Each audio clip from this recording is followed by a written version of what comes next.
Hello. Hello.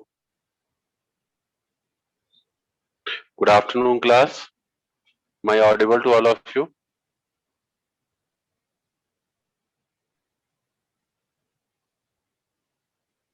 Class, am I audible to all of you? Yes, sir. Okay. So, before going to start today's lecture, so I just want to give you some that preview for the previous lectures that we have taken regarding this subject. Clear? So, what topics we have covered till now? I will discuss you. Then I will continue forward. Clear? So first of all, we have started with the initially with the unit 1 that covers the coordinate systems. Clear? So in that particular unit, we have covered initially some vector representations. Clear? And then we have got the information about three types of coordinate system like Cartesian, that is also known as rectangular coordinate system. Then we come to cylindrical coordinate system, and then in the last we have covered the spherical coordinate system, that is also known as polar coordinate system. ठीक है, इन तीनों को हम लोगों ने cover किया. ठीक है, इन पे आपस में इनके क्या रिलेशंस थे. ठीक है, उसको हम लोगों ने फाइंड किया. Means conversion from one coordinate to another coordinate हम लोगों ने इसको हम लोगों ने कैलकुलेट किया, and we have seen the matrix representation of that. Clear? Cartesian coordinates में हमने जो पॉइंट्स आपको कोऑर्डिनेट पॉइंट बताए थे वो एक्स वाई जेड बताए थे, जो बेसिकली हमारे एक्सिस पॉइंट्स होते हैं. Clear? Then we have covered if we talk about cylindrical coordinate, उसमें को जो हमारे कोऑर्डिनेट पॉइंट थे वो रो फाइव जेड थे. ठीक है, रो हमारा होता है रेडियल एक्सिस, फाई हमारा एजीमुथ एंगल होता है, और जेड हमारा नॉर्मल जेड एक्सिस है. Clear? Then we have covered the spherical coordinates, जिसमें हम लोगों ने coordinate point R theta phi पढ़ा. क्लियर? आर हमारा रेडियल एक्सिस है, थीटा हमारा पोलर एंगल है, phi is the azimuth angle. R theta phi, rho phi Z, इन सब के रिलेशन हमने देखे in terms of X Y Z. Clear? ठीक है, उसके बाद हमने इंडिविजुअल वेक्टर कंपोनेंट्स के रिलेशन निकाले मैट्रिक्स फॉर्म में, जो हमने आपको बताया था. क्लियर? मेरी आवाज आ रही है सभी को? Clear? Am I audible now? Hello? Yes, sir. Okay. उसके बाद हम लोगों ने डिस्कस किया था लाइन इंटीग्रल, सरफेस इंटीग्रल और वॉल्यूम इंटीग्रल. ठीक है, clear? Differential volume, differential surface, ये सब चीजें हम लोगों ने निकाली थी तीनों कोऑर्डिनेट्स के लिए. इसके बाद हमने आपको ऑपरेटर्स पढ़ाया था, डेल ऑपरेटर. क्लियर? इसके बाद ऑपरेटर में हमने आपको बताया था कि हमारा डेल ऑपरेटर क्या होता है. Then we have briefly discussed about the gradient. Clear? उसके बाद आपका डाइवर्जेंस आता है. इस पे न्यूमेरिकल्स भी आते हैं और ये इंडिविजुअली भी क्वेश्चंस पूछे जाते हैं कि थियोरेटिकल फॉर्म में आप कह सकते हैं, जैसे डेल ऑपरेटर क्या होता है, ठीक है, या ग्रेडियंट क्या होता है. तो ये सब क्वेश्चंस एज सच भी आते हैं. तो मैं आज आपको वैसे तो मैंने ऑपरेटर्स आपको बताया ही था, फिर भी मैं वहीं से स्टार्ट कर रहा हूँ, डेल ऑपरेटर से ही, इससे आपको आगे की चीजें समझ में आए, क्योंकि थोड़ा गैप हो गया है. ठीक है, तो बाकी कोऑर्डिनेट्स हमने सारे कवर कर लिए थे, तो आई थिंक वो आपको समझ में आ गया होगा. तो we start with the del operator. ये स्क्रीन सभी को शेयर हो रही है? सभी को स्क्रीन शेयर हो रही है? Hello? Yes, sir. Okay. Del operator जो होता है बेसिकली एक वेक्टर डिफरेंशियल ऑपरेटर भी इसको हम बोलते हैं. इसको this is also known as vector differential operator. Clear? इसको हम जनरली जो रिप्रेजेंट करते हैं वो इस तरीके से करते हैं, this is your del operator. ये वेक्टर डिफरेंशियल ऑपरेटर होता है, ये ध्यान रखिएगा। क्लियर? तो जब इसको हम किसी स्केलर फंक्शन के साथ ऑपरेट करते हैं या डॉट प्रोडक्ट करते हैं, तो हमको जो रिजल्ट मिलेगा वो हमें वेक्टर मिलेगा। क्या मिलेगा? वेक्टर। बेसिकली ग्रेडियंट में यही कॉन्सेप्ट फॉलो होता है। ग्रेडियंट अभी जब हम आगे आपको बताएंगे, जो कि मैं बताया भी था आपको, पहले ही बता चुका हूं। ठीक है? So basically corresponding to three types of vector multiplication, that are three possible operations of del may happen here, like gradient, divergence and curl. ठीक है? ये तीनों ऑपरेशंस आप डेल ऑपरेटर के थ्रू आप फॉलो कर सकते हैं या निकाल सकते हैं। ठीक है? तो डेल ऑपरेटर तीनों में एक इंपॉर्टेंट रोल प्ले करेगा। ठीक है ना? क्लियर? सो सबसे पहले हम डेल ऑपरेटर की, हमने आपको बताया कि ये एक वेक्टर डिफरेंशियल ऑपरेटर होता है, जिसको हम डेल से भी रिप्रेजेंट करते हैं। और ये जो डेल होता है, this del is what? This del is basically vector quantity, इसलिए इस पे हम लोग एरो भी लगाएंगे ऊपर। ठीक है? This del is what? अगर हम कार्टेशियन कोऑर्डिनेट में देखें तो this is del by del x into a x cap plus del by del y into a y cap plus del by del z into a z cap. Clear? अगर हम इसको Cartesian coordinate में देखें या इसको rectangular coordinate में देखें, एक ही चीज है दोनों, कार्टेशियन एंड रेक्टेंगुलर। ठीक है? तो ये आपका डेल होता है। ठीक है? In what? In Cartesian coordinate. किसके लिए हम बताएंगे? ये आपका जो लिखा हुआ है ये किसके लिए है?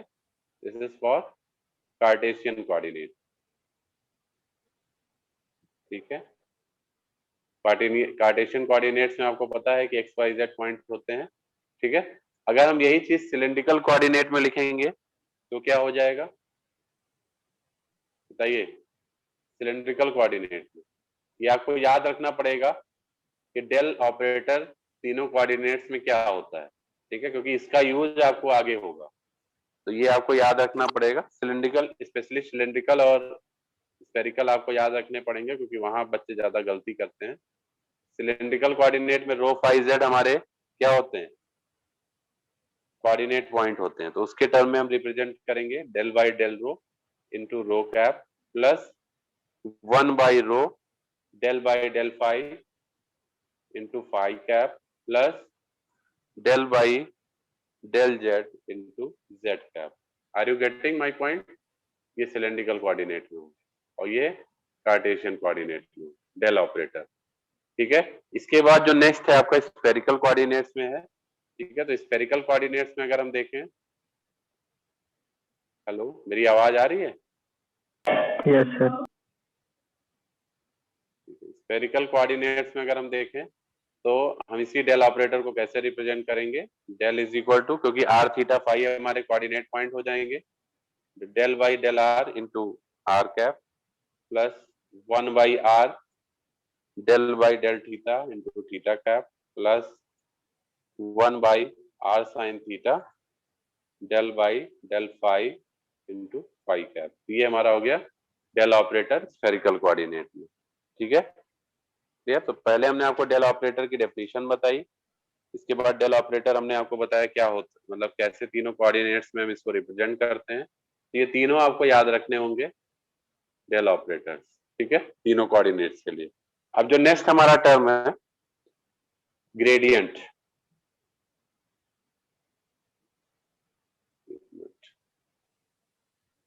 Just wait.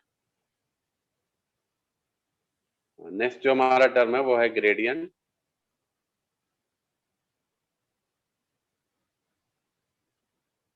ठीक है? ग्रेडियंट बेसिकली हम एक स्केलर क्वांटिटी का निकालते हैं, तो कई बार आपको ये ऐसे भी लिखा मिल सकता है ग्रेडियंट ऑफ स्केलर। ठीक है? तो जनरली ग्रेडियंट क्या होता है कि जब हम किसी स्केलर क्वांटिटी का ग्रेडियंट निकालते हैं, ग्रेडियंट हमारा रिप्रेजेंट कैसे करते हैं हम? देखिए, डेल डॉट एस ले लीजिए या फाई ले लीजिए, फाई ले लेते हैं। डेल डॉट फाई मतलब फाई क्या है? एक स्केलर क्वांटिटी। अगर एक स्केलर क्वांटिटी का डॉट प्रोडक्ट करेंगे डेल ऑपरेटर के साथ तो आपको क्या मिलेगा, जो रिजल्ट मिलेगा वो क्या मिलेगा, वेक्टर मिलेगा। रिजल्ट क्या मिलेगा, वेक्टर मिलेगा। You getting my point? Hello, are you getting my point? अब जैसे मान लीजिए इसको भी हम लोग निकालेंगे तीनों के लिए। किसके किसके लिए, रेक्टेंगुलर कोऑर्डिनेट के लिए, सिलेंड्रिकल कोऑर्डिनेट के लिए, और third one is spherical coordinate. ठीक है, ग्रेडियंट यूजिंग डेल ऑपरेटर। ये ध्यान रखिएगा कि ग्रेडियंट, पहले तो इसकी डेफिनेशन भी आपको पता होनी चाहिए ग्रेडियंट होता क्या है। तो अगर हम इसको डिफाइन करें तो gradient is basically you can say is an operation when performed on a scalar it gives a vector। ठीक है, ये आपका स्केलर है, just wait, okay, this is your scalar। तो जब ये आपका वेक्टर है जो कि डेल ऑपरेटर है, वेक्टर ऑपरेटर है। ठीक है, तो जब एक हम वेक्टर ऑपरेटर परफॉर्म करते हैं स्केलर के ऊपर तो हमें रिजल्ट वेक्टर मिलता है। क्लियर? सो इस तरह से भी आप इसको डिफाइन कर सकते हैं। So the magnitude of this vector at any point is the maximum rate of increase of scalar at that point। इसका मतलब क्या है कि जो मैग्नीट्यूड आपको मिलेगा इस वेक्टर का किसी पॉइंट पे, वो क्या होगा, maximum rate of increase of that scalar at that point. उसकी डायरेक्शन क्या होगी, that will be the direction in which the point of maximum rate of increase occurs। Clear? This will be the direction। तो बाकी इसके notes वगैरह हम भेज देंगे आपको, तो उससे आपको लिखने में मदद मिल जाएगी। ठीक है, अभी मैं यहाँ डेफिनेशन पार्ट लिख नहीं रहा हूँ। एक्चुअली ये रिप्रेजेंट क्या करता है, अगर इसको थ्योरेटिकल फॉर्म में हम समझें तो this represent the maximum rate of increase of the scalar, maximum rate of increase of the scalar. और ये जो इंक्रीज हो रहा है ये किसी डायरेक्शन में हो रहा होगा, तो हम जो डायरेक्शन रिप्रेजेंट करते हैं वो एन कैप से रिप्रेजेंट करते हैं। तो इसको इन जनरल अगर हम देखें तो इस तरह से भी लिख सकते हैं। देखिए, in general if you write this you can represent is like this. एक मिनट,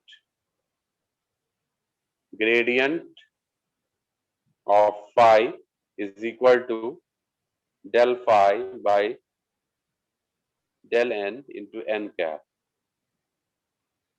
ठीक है, यही आपका जो del phi by del है, ये आपका रेट ऑफ इंक्रीज है किसमें, इस स्केलर क्वांटिटी में।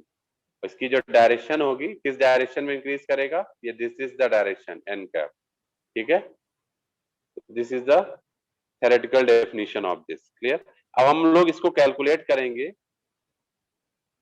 ठीक है, कैलकुलेट कैसे करेंगे बता देते। हाँ, एक चीज और ध्यान रखिएगा, अगर इलेक्ट्रिक फील्ड कभी निकालने को पूछा जाए आपसे, ठीक है, तो इलेक्ट्रिक फील्ड के केस में अगर हम इलेक्ट्रिक फील्ड का ग्रेडियंट से रिलेशन देखेंगे तो electric field is equal to होता है minus gradient of V. V क्या है, वी इज द वोल्टेज। ठीक है, आप लोगों ने एक रिलेशन पढ़ा होगा, E is equal to minus dv by d t, पढ़े हैं? E is equal to minus dv by d t पढ़े हैं? हेलो हेलो, आवाज आ रही है बेटा सभी को? Yes, sir. तो ये E y is equal to minus dv by d t electric field का वोल्टेज से रिलेशन है। तो चूंकि ये डी बाई डी जो टी टर्म आ रहा है, ये rate of change of voltage बता रहा है with respect to time, maximum rate of change of voltage. तो इसी वजह से हम अगर इसको ग्रेडियंट निकालेंगे इलेक्ट्रिक फील्ड का तो ये आ जाएगा minus gradient of V. Grad आपका क्या हो गया, डेल बाई डेल फंक्शन हो गया। ठीक है, तो माइनस इसी वजह से आ रहा है क्योंकि फॉर्मूले में ही माइनस होता है। ठीक है, तो इसको इलेक्ट्रिक फील्ड निकालना इन टर्म्स ऑफ वोल्टेज, तो आप ग्रेडियंट इस तरीके से निकालेंगे। वोल्टेज अगर आपको गिवन है तो उसका gradient minus grad of V निकालेंगे तो आपको ई मिलेगा। ठीक है, हम लोग आते हैं तीनों कोऑर्डिनेट्स में, इसको हम कैसे रिप्रेजेंट करते हैं ग्रेडियंट। ठीक है, तो we come to the next page of this. So if you represent the gradient in of a scalar in rectangular coordinate, सबसे पहले हम लोग बात करेंगे gradient of a scalar in rectangular coordinate। तो कैसे रिप्रेजेंट करेंगे, कौन बताएगा, बताइए। रेक्टेंगुलर कोऑर्डिनेट में कैसे रिप्रेजेंट करेंगे?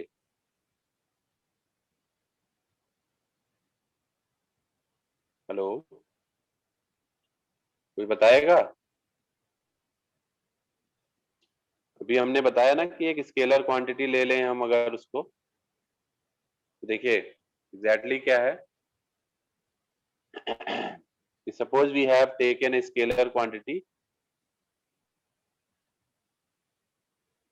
बता दे रहा हूं, देखिए एक हमने स्केलर क्वांटिटी फाई लिया है, let phi is the scalar quantity. अब हमें पता है कि ग्रेडियंट अगर हमें इसका निकालना है तो हमें डेल फाई करना पड़ेगा। ठीक है, तो वी विल टेक इस ग्रेडियंट ऑफ फाई करेंगे तो मतलब ये डेल फाई हो जाएगा। तो डेल फाई क्या होगा, डेल की वैल्यू क्या होती है, del by del x into a x cap plus del y into a y cap plus del by del z into a z cap.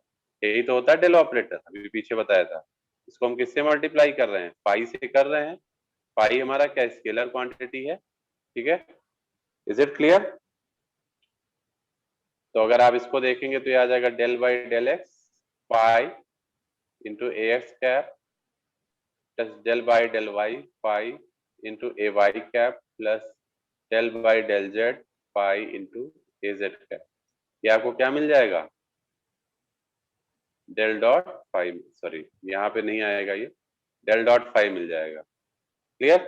ये ग्रेडियंट है basically, you can say this is for what, Cartesian coordinate.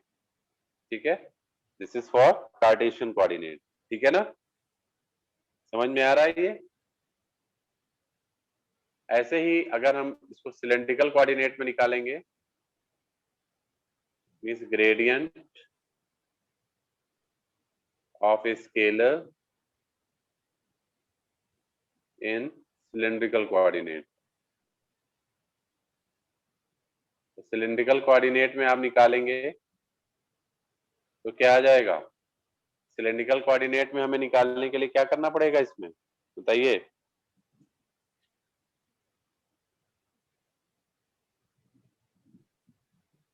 हम पहले एक term ले लेंगे, क्या, in cylindrical coordinate system the infinite increment in surface that is ds।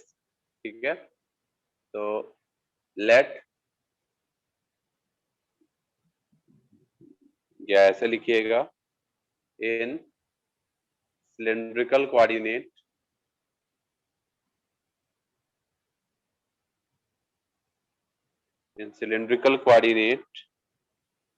system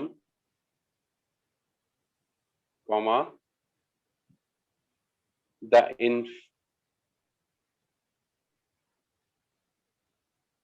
infinite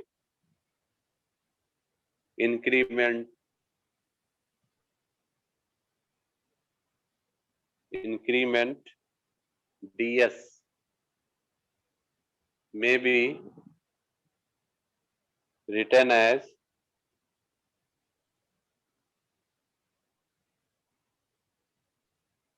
कैसे represent करेंगे, ds इज इक्वल टू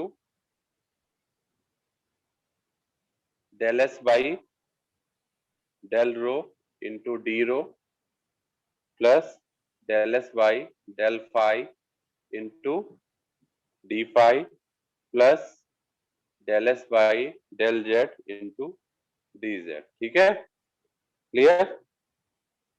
ठीक है ना?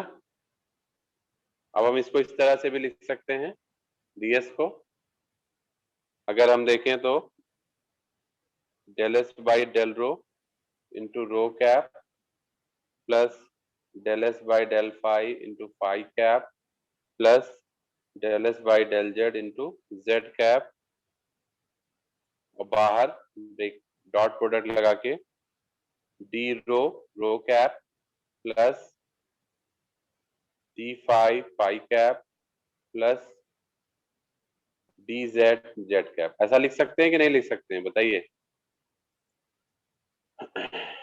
अगर हम इसका डॉट प्रोडक्ट करेंगे, देखिए ये वही आपको ऊपर वाला टर्म ही दे देगा, ये वाला टर्म आप देखिए, डी रो कैप का रो कैप से डॉट प्रोडक्ट करेंगे तो 1 आ जाएगा, तो exactly D D del S by del rho into D rho ही बचेगा, यही आ जाएगा। अभी ऐसा हम क्यों कर रहे हैं आपको समझ में आ जाएगा नेक्स्ट लाइन में, ठीक है? क्योंकि हम इसको रिप्रेजेंट करना चाहते हैं डिफरेंशियल लेंथ के फॉर्म में। किस फॉर्म में? डिफरेंशियल लेंथ के फॉर्म में, ठीक है ना? क्लियर?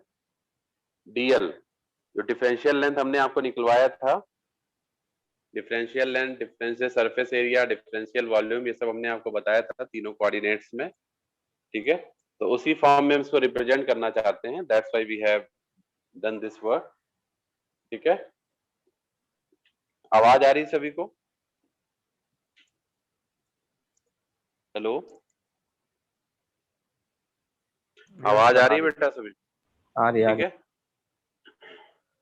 तो ये ds आ गया है, ds है हमारे पास। अब हम dl अगर ले देखें तो dl क्या होता है? डिफरेंशियल लेंथ हमने आप लोग को निकलवाया था, if you remember that.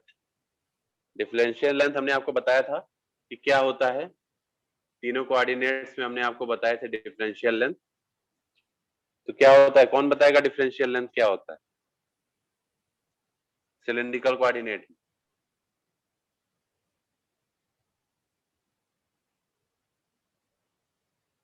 we know that differential length,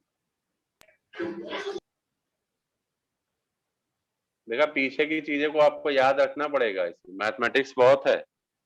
differential length in cylindrical coordinate, differential length in cylindrical coordinate हमने क्या बताया था? कोई बताएगा? dl इज इक्वल टू क्या बताए थे? D rho into rho cap plus rho D phi into phi cap plus D Z into Z cap. ये हम निकलवाए हैं आपको, देखिएगा पीछे के लेक्चर में, ये हमने लेंथ वेक्टर आपको बताया था, differential length, differential volume, differential surface, तीनों कोऑर्डिनेट्स में, ठीक है? तो ये हमारे पास है। अब हम देखिए क्या करेंगे, जो हमारे पास वो पहले इससे पीछे वाले इक्वेशन थी उसको हम इस फॉर्म में लाने की कोशिश करें, मतलब उसमें हम डीएल की वैल्यू लाने की कोशिश करेंगे। तो कैसे कर सकते हैं आप? तो अगर मैं उसको इक्वेशन नंबर 1 कर दूं, देखिए ये जो हमारे पास इक्वेशन है, suppose this equation is equation number 1, this is our equation number 1। so your equation number 1 may be written as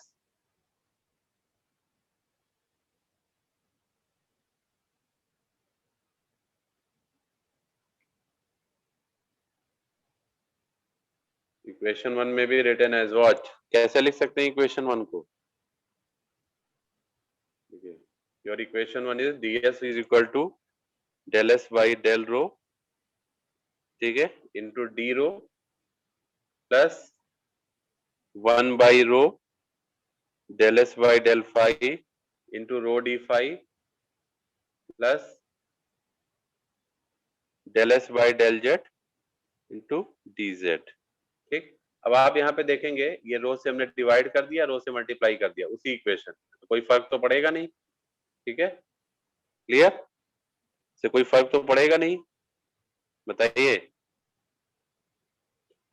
तो ये हम इसको ऐसे लिख सकते हैं, del S by del rho into rho cap plus 1 by rho del S by del phi into phi cap plus del s by del z into z cap dot product किसके साथ, d rho cap plus rho d phi cap plus D z cap. ठीक है, अब आप देख सकते हैं अगर इसका डॉट प्रोडक्ट करेंगे दोनों का तो आपको रिजल्ट यही मिलेगा, ये ऊपर वाला ही। अब देख लीजिए यहाँ पे इसको जब रो वाले को रो से डॉट प्रोडक्ट करेंगे तो 1 हो जाएगा और डी रो यहाँ पे आ जाएगा, तो D S del S by del rho into D rho बनेगा, तो ये आ जाएगा आपका।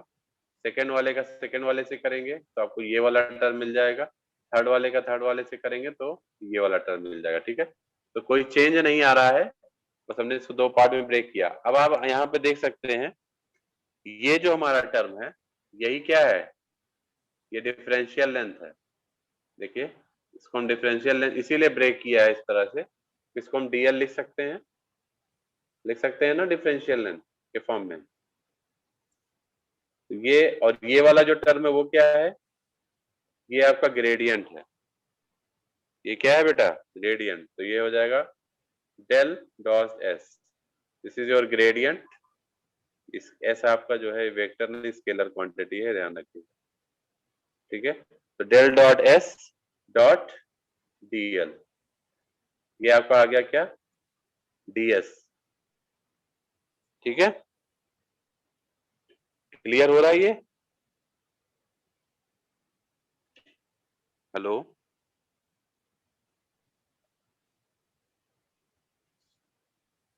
Now if you compare the equations, कौन सी equation, if you compare the equation ds is equal to, अच्छा ये चीज तो ये आ गया हमारे पास, रुक जाइए इसको हम इक्वेशन नंबर 4 कर देते हैं।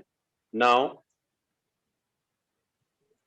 यू नो दैट या वी नो दैट, किससे कंपेयर करना है, ds इज इक्वल टू, हम ग्रेड एस भी तो लिख सकते हैं, ग्रेडियंट ऑफ एस, ये जो डेल एस लिखा है that is gradient of S. ठीक है ना, gradient of S into DL. तो अगर हम अब इसको कंपेयर करें इन दोनों इक्वेशन को तो हमको ये मिल जाएगा कि ये डी डेल डॉट एस ही हमारा क्या है, ग्रेडियंट ऑफ एस है।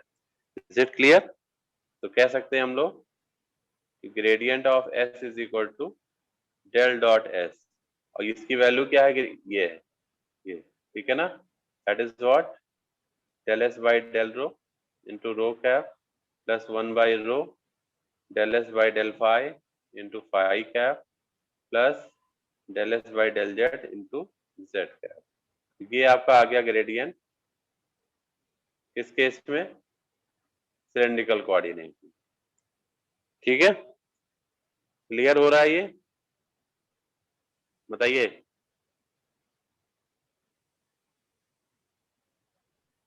हेलो, क्लियर हो रहा है बेटा सभी को ये क्लास? Yes, sir. तो ये हमारा हो गया ग्रेडियंट सिलेंड्रिकल कोऑर्डिनेट में। अब हम लोग आते हैं next one is spherical coordinate. ठीक है, स्फेरिकल कोऑर्डिनेट के लिए भी हम ग्रेडियंट निकालेंगे। देखिए कैसे निकलेगा,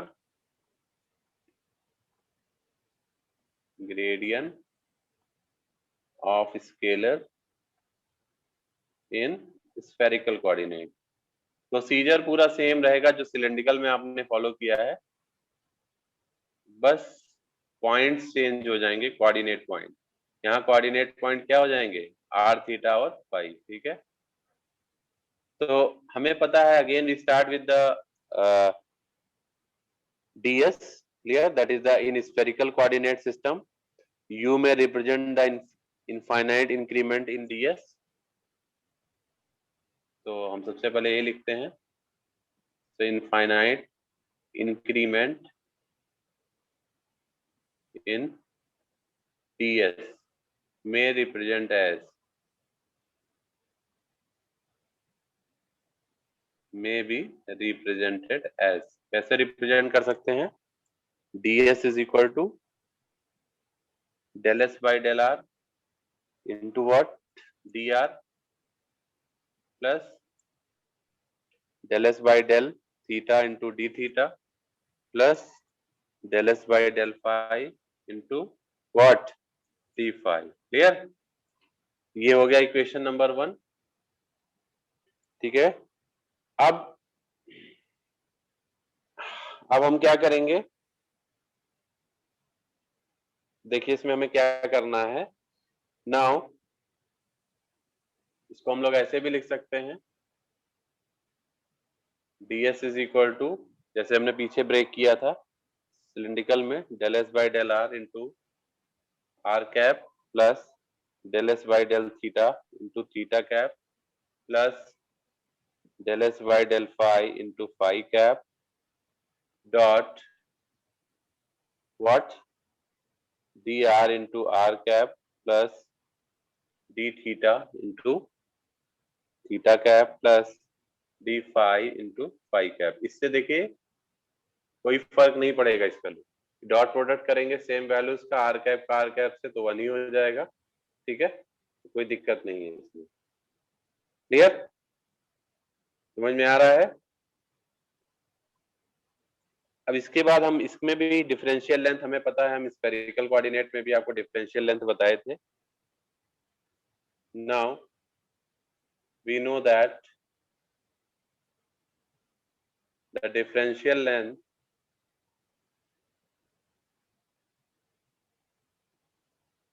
in this coordinate या spherical coordinate, क्या बताए थे डिफरेंशियल लेंथ? बताइए। That is dl is equal to what? आप लोग को पीछे की चीजें याद नहीं है, थोड़ा इसको याद करिए। ठीक है, D R R cap plus D theta theta cap plus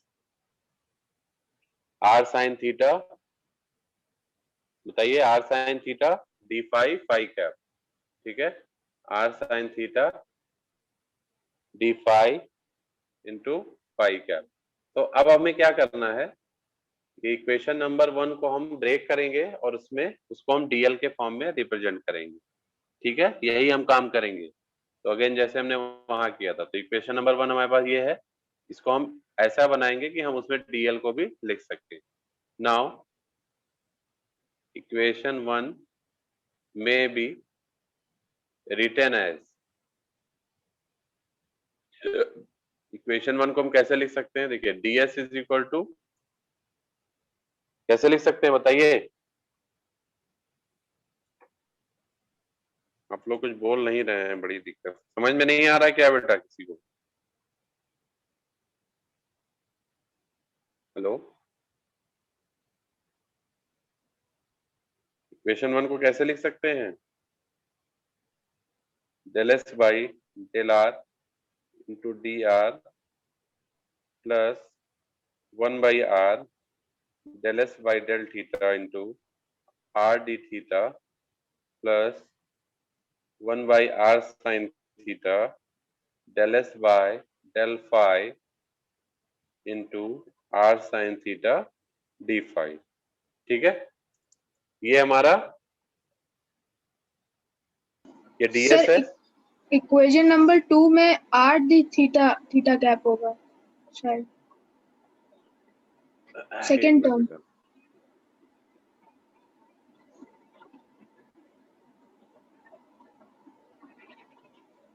कहाँ पे बेटा? सर सेकेंड टर्म जो है are d theta theta cap, equation number 2 का सेकेंड टर्म। इक्वेशन नंबर 2 का सेकेंड टर्म, यस सर। हाँ आर डी थीटा होगा, ये छूट गया है गलती से। Yes sir. यहाँ पे ना, हाँ यस सर। हाँ ये छूट गया। Okay, thank you. हाँ ये are d theta theta cap है। ठीक है, डीएल की वैल्यू। ठीक है, अब आप देखिए ये हमारा डीएस है यही। अब इस डीएस में देखिए ये वाले जो डीएस है, इसमें हमने कुछ नहीं किया, बस हमने थोड़ा सा मैनिपुलेशन किया। जैसे आर से यहाँ डिवाइड किए, आर से ऊपर मल्टीप्लाई कर दिए, तो इससे कोई फर्क नहीं पड़ेगा इस पे। यहाँ पे आर साइन थीटा से डिवाइड किया, आर साइन थीटा से मल्टीप्लाई कर दिया, तो इस पे कोई फर्क नहीं पड़ा, वैल्यू सेम रही। ठीक है, अब हम इसी को क्या करेंगे, ऐसे भी लिख सकते हैं, डॉट प्रोडक्ट के फॉर्म में अगर हम लिखना चाहें तो कैसे लिख सकते हैं बताइए? Del S by del r into r cap plus 1/r del s by del theta into theta cap प्लस 1/r sin theta into del s by del phi into phi cap। Dot product किसके साथ करेंगे?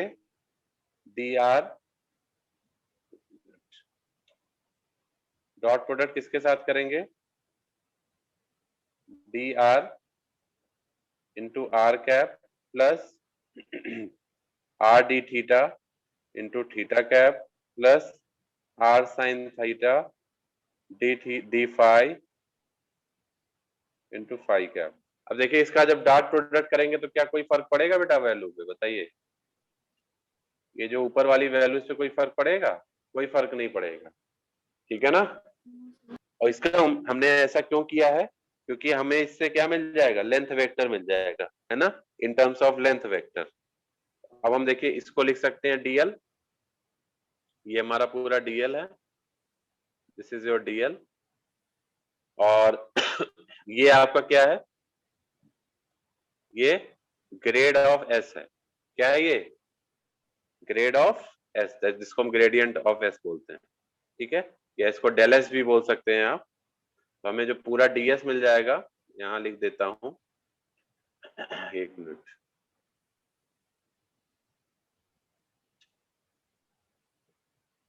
आपको जो मिल जाएगा finally वो क्या मिलेगा? ds is equal to del s dot dl, ठीक है। और इसको हम इक्वेशन नंबर 3 लिख दे रहे हैं। ये आपका जो डेल एस है ये क्या है? यही ग्रेडियंट है। तुम ग्रेड एस भी लिख सकते हैं, grade S dot dl, that is your ds। Clear? ठीक है, समझ में आ रहा है बेटा? तो इसको कंपेयर करेंगे तो देखिए दोनों इक्वेशन को कंपेयर करेंगे, यहां से आपको ये मिल जाएगा gradient of s is equal to del s is equal to, इसको हमने अभी निकाला था, डेल एस का मतलब क्या है बताइए? डेल बाई डेल आर, जो ऊपर लिखा था अभी ना, del by del r into r cap plus 1/r del by del theta into theta cap plus 1/r sine theta into del S by del phi into phi cap. यहाँ पे S रहेगा क्योंकि ग्रेड एस लिख रहे हैं ना, ये यही है आपका, ठीक है। ये हो गया स्फेरिकल कोऑर्डिनेट। कोई दिक्कत इसमें किसी को? बताइए। तो तीनों के ग्रेडियंट्स आपको पता होने चाहिए, तीनों का डेरिवेशन पार्ट आपको पता होना चाहिए, क्योंकि पेपर में पूछा जाता है, ठीक है। किसी को कोई डाउट है तो पूछ लीजिए, बताइए बेटा, तब हम आगे बढ़े। इसके बाद आएगा आपका, आप लोग मीटिंग दोबारा ज्वाइन कर लीजिएगा क्योंकि मीटिंग टाइम एंड होने वाला है। 1 मिनट